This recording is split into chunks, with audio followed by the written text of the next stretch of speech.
বাবা ও বাবা দাঁড়ান দাঁড়ান দাঁড়ান, আপনি দাঁড়ানোই ভালো ছিলেন। এদের বয়স কত হলো? 80-70-এর কাঁচা।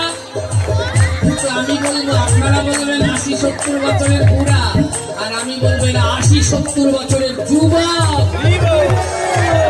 আপনারা যুবক হয়ে গায়ে রক্ত নাই, এই যে এইরকম করে হাত খুবি করে দাঁড়িয়ে আছে, ওই নারীর কাছে আর এদের এই বয়সে দাঁড়িয়ে দাঁড়িয়ে প্রভুর নামে নাম করে, নৃত্য করে। তাই তোমরা সব পুরা, এরাই কোনো যুবক। তাই সবাই বলো আনন্দ আর ধরে না, আনন্দ আর ধরে না, আনন্দ আর ধরে না।